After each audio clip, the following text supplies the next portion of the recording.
good evening, or good morning, depending on what part of the world you're in. We're about 6:30 in the or 6:30 in the evening in Hobart, and plenty happening. Right now, man of the moment is Jean-Luc. He's currently in the middle of this quite substantial low pressure system. It's a big one, and if we go back a little bit here, just look at the size of it. That's huge. That's 1,000 miles or more across there. In fact, a really big system. We knew it was coming, but it's changed its identity as it's got closer. It was previously just a super large one with only one edge of wind, but now it's intensifying, and the winds have increased quite a lot. So Jean-Luc's been in this now for probably 8 hours or more, and there's substantial wind there. He's probably got it's forecasting wind 55 knots, so it's gusting 65, 70 knots. If we look at the current sea state, we go down into the sea here. This white area puts it at around about 9 metres forecast, so quite conceivable by the size of it that it could be up around 11 metres seas, maybe a little bit bigger, hard to say. But fortunately, in this instance, if we go back to the wind, it has been consistently building from the south and going south a little bit west in that as well. So that means the seas are relatively organised. They shouldn't be too chaotic, and with Jean-Luc's experience, he should be managing this quite well, although he certainly wouldn't be having any fun. It's still changing its shape, and it's interesting to watch what happens in the next few hours. It's not actually doing the traditional thing going to the east. It's actually moving around. I'll click this through every hour so you can see what's going on. If I hit that, so here's 1 hour, 2 hours. You'll see this band comes across. That's 3 hours, 4 hours, 5 hours, 6, 7, 8 hours. So about 8 hours, the wind, when he's on this ridge, he will have progressed a little bit further forward at that stage. He'd be up here somewhere. So that means it's going to create a very interesting sea, because it's dropping off dramatically along that front line, and that's when the sea can get a little bit dangerous. Fortunately, the wind that's coming, whilst it's gone around or going around to the southeast, it's not strong immediately, but that's only 2 hours. If you watch this, that's 2 hours, 3, 4, 5, 6 hours later, it is moving to the southeast or east, south-southeast, and that can create some issues. So I think Jean-Luc's going to be busy for the next 24 hours, and you'll see here this stronger wind. He's coming across to the east here. When he's on this, he'll be moving across. He'll be in about this position there, somewhere around about here, and this, if we keep pushing it forward, if he's sailing fast, he's going to sail into the next lot of heavy weather as well. So I'm not sure, whether to, explain what's going on. I'll certainly be sending Jean-Luc, when we shut down here, another message, giving an approximate time when that wind is going to decrease. He'll be over this side, and I'll suggest to him it may be in his interest to slow down a little bit, because that new southerly is quite extreme again. It'll be gusting 70 knots probably, although it's changing its shape and blowing out. So he could be okay. It's debatable. It might blow out. He might be at this stage. He might not quite get to it. So I think I'll just alert him to the fact that there is some heavy weather up front. Give him approximate positions and timelines, and he'll make his own decisions. But coming back to the weather here and now, this is quite a blow, and it could be worse, but it's quite an interesting challenge for Jean-Luc to manage. So we're watching that with great interest, and thinking of him right now as we speak. So if I click back now, Mark Slats has gone through an interesting scenario as well. This is currently dropping off quite a bit, but he did get some big winds there for a while. I don't know, those that have been following the weather would have seen there was that strange front that came through, and a couple of days ago, looks as if he'd get some really strange winds for a number of hours, 5 or 6 hours, but it actually passed north of him, and I thought that was the end of it.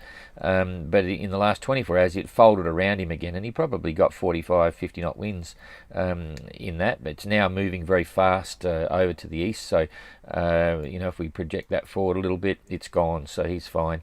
And if we now put both of these guys together, we might just get them. No, we won't. Yes, we will. We'll just do a prediction over the next 3 days or so, 3 or 4 days. So here it is now. That's where they're at. Very distinct weather patterns there. Two pretty interesting low pressure systems. Here's this funny ridge coming from the south again, which we all remember from Gregor and Tommy's blow. And we'll come forward one day. That's one day. It's all changing. Jean-Luc might not run into the bottom half of that. Mark is fine. We go forward another day, and it's all disappearing fast. So that's 2 days. We go forward to 3 days. All looks pretty okay. Mark will be out of the way there. You can see Uku coming up. He won't be into that by then. He's at the bottom tip, but I'll have a look at him a bit in a minute. So there's 4 days. All looks pretty good. So after they get through this lot, looks like some plain sailing for a while anyway. So we'll move from there and we'll come over here to look at in fact, if we'll get the middle fleet now, we'll go to the other end of the fleet, which is we'll come back here to wind. We'll zoom it in a bit. We'll come here to Igor and Mark. I thought I'd do the average speeds for both the guys, because as you know, Igor's moving particularly slowly, so is Mark. Mark's struggling to get south a little bit and make easting, but their average speed, Igor's average speed over the last 2 months is only 2.3 knots, which is incredibly slow. There's been lots of issues. Sure, he's broken the forestay, which was a major. He had trouble with his furling gear, had to take it off. That's a major.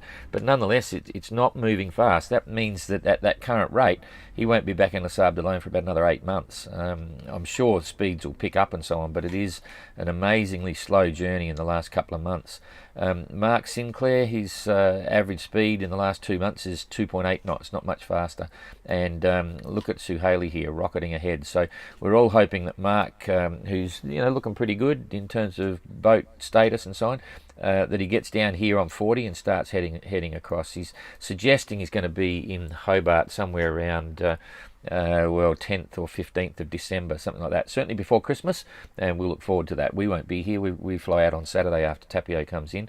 Got to get back to France, and we'll have another team to meet both those guys when they get here. So right now they've got nice sailing, although the oops, sorry, that's not the current weather. That's weather that's right the way forward. So pull it back.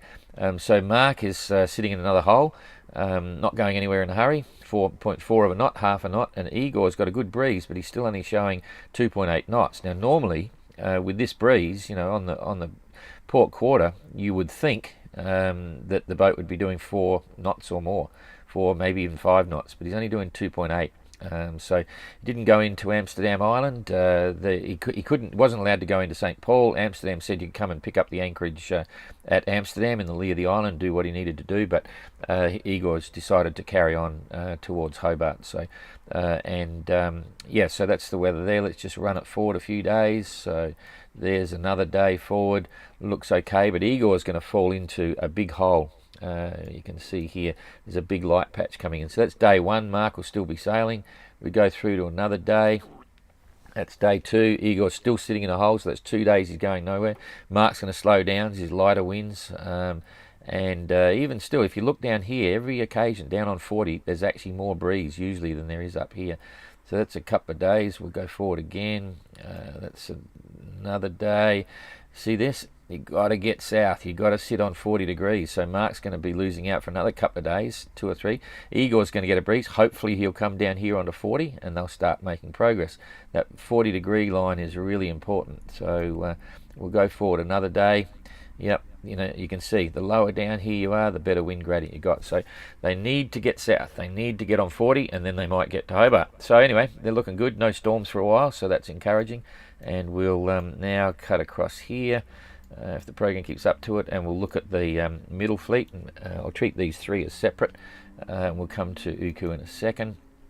So Susie's happy to be out there, as you've all seen from her tweets and so on. 5.3 knots. Sea looks good. Wind direction's good. She's having a great time. Istvan's a bit the same. Left this morning at 6 o'clock. Beautiful sunrise, and nice seas, nice sailing. They'll be enjoying the chance to relax. Istvan's now about 160 miles, I think it is, behind Susie, a bit over a day, or 180 miles or something. So a day and a bit to catch Susie, so that'll be an interesting race across to the Horn. And of course they're all chasing Uku and the rest of them as well. And Tapio's coming in on a nice breeze right now, which is kind of good. But I'll come back to him because we want to try and show you the issues of the ETA in a minute. So overall, we'll why am I doing that? I forgot to pull the weather back, but it's pretty much the same. Okay, my mistake. So this is real-time current weather. That other one was about 5 days in front. There is a big wind hole here, okay, and that's going to affect Tapio coming in. He's got no engine, so we'll look at that in detail in a sec. Istvan didn't quite make it out, but he's still sailing okay. If he can, he's just about pushing over this wind shadow, still making 4 knots, so he likes that. Susie is the same as we were doing. That's what confused me, because I looked at this about 20 minutes ago and she looked fine. So if we go forward, just look at a day here. Okay, coming through, plenty of nice sailing breezes there. So Susie and Istvan are going to be happy. Come through again, still good breezes to the 8th. Then we start to go light, so this is 3-4 days in advance. Come through, so it's going to be slow progress, but it's reasonable. No storms. They'll be making 4s and 5s and bits and pieces. Beautiful breezes there, so that's all good. And so on. Before I come back to Tapio on his arrival into Hobart, we'll come and have a look at Uku. Happy Chappy, he coped with those big winds the other day. Now he's got great sailing, he's making 4.2 knots, and his days ahead. We'll just go forward here. There's a big blow coming around the corner, but he's clear. That'll carry on. I'll just shrink this back a bit so we can see the big picture. So that's the 6th. We'll come forward to the 7th. Again, he's going to have challenging bits, but not challenging for heavy weather, challenging for light weather, so that's okay. He won't be too worried about that. Here we go. Good sailing on the 8th. Again on the 9th, some headwinds. Now that'll be very interesting. I think this will change before we get there, because that's 4 days ahead. But there's certainly a high pressure system down here, and that'll squeeze up a few different things. So anyway, that's enough to look forward 4 days for Uku. He'll be happy, Chappy, for the next few days. Let's go on in here. Okay, now let's just look at Tapio's approach. It's very hard. I'm going to just zoom this in now. Very hard to even think about estimating his time. And for those that are in Hobart, you know I'm doing a talk tomorrow night at the Royal Yacht Club, and I'm reasonably confident I'll get through it without having to rush down to see Tapio. I think the earliest he'll arrive is about midnight tomorrow night, so it'll be after the talk. And if you're in Hobart, yeah, well, anyway. So here he is here. So distances, if we look at the distances, we put one on here for Tapio. Come on. What's happening here? There's one. There's the other one. Okay. So from Southwest Cape, well, let's go to the tip of Bruni, somewhere down there. 80 miles. Now he's currently sailing at 5 knots. So you'd normally think that's going to take about 16 hours, but you've got this no wind here. And if I just zoom that in, it's very distinct. It's right now. He's got no motor, so he's going to sail along here quite comfortably. He has to be careful not to close the coast too far, because there are currents around and you don't know what wind direction there's going to be. So with no motor, you've got to sail everywhere. So he's going to stop around midnight tonight. He'll stop off this is Southeast Cape, and about midnight it's going to stop. He'll sit there, and it looks like, if we go back to the weather now, this is 800, so if we go through to 2000, where are we? That's around midnight. Okay, he's got light. Okay, it's coming back. He might be able to just keep sailing, but then it's headwinds. It's light headwinds, so he's going to have to sail out here and tack into Storm Bay. If we go through another 6 hours or so, let's see that. Then there's a big hole here. So this is getting towards late afternoon tomorrow. If we zoom this up now, there's basically not a lot of wind. He's going to be sitting in here with maybe 5 knots or so, maybe a bit more if we take it through till later. Okay, he's going to get a bit of breeze. It's going to be on the nose, so he's going to be tacking in. So I'm thinking, with all this taken into account, I'm thinking it's going to be around about midnight tomorrow night. but we'll get a better idea by tomorrow morning, and that's when we'll post the next update on his ETA. It'll be a bit frustrating if he stays out there forever, because he has to come in as part of the race course. He doesn't get any favours, he's got to get in. It's certainly safe. There's plenty of distance between here. We'll be watching him on the tracker, and from about from tomorrow morning, or late morning or midday, we will increase his polling position to every hour, so you can follow him in as he's coming. So a few different things going on, and we'll keep you updated as it happens. So thanks a lot, and we'll look forward to seeing Tapio when he gets here, and we're thinking of Jean-Luc right now as we speak. Thanks a lot.